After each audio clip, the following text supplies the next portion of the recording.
સૌ ઉપસ્થિત ઉચવાડા ગામના વડીલો, ભાઈઓ, યુવાન દોસ્તો, બહેનોને છે જ નથી. હું 3 દાડાથી લીમખેડા ફરું છું, પણ જેટલા ભાઈઓ એટલી બહેનો એટલે આપણે બહેનો લાવવાની ફરજિયાત જરૂર છે. સાથીઓ, વર્ષોથી આ ઉચવાડા ગામ કોંગ્રેસથી વરેલું છે અને કોંગ્રેસનો વોટ હંમેશા આપ્યા છે. કમ નસીબે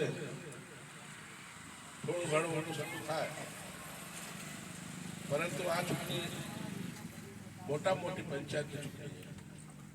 ભારત દેશમાં આ 5 પંચાયત, ગ્રામ પંચાયત, તાલુકા પંચાયત, જિલ્લા પંચાયત, વિધાનસભા, લોકસભા, મોટા મોટી આ પંચાયત ધારાને ધરનારી ચૂંટણી આવી પડી આપણે માથે.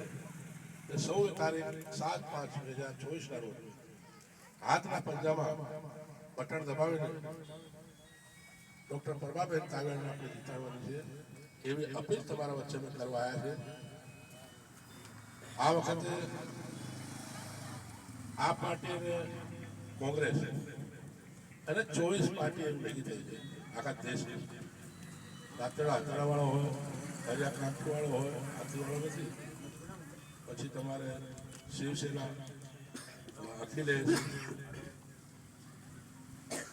આપણે લાલુનો છોરો તેજસ્વી, નાની મોટી સભાઓ ભરીને પૂજ્ય મહાત્મા ગાંધીજી, સરદાર વલ્લભભાઈ પટેલ, મૌલાના આઝાદ, સુભાષચંદ્ર બોઝ, ચંદ્રશેખર આઝાદ, પંડિત જવાહરલાલ નહેરુ એવા અનેક નેતાઓ આ દેશને આઝાદ કરવામાં બલિદાન આપ્યું.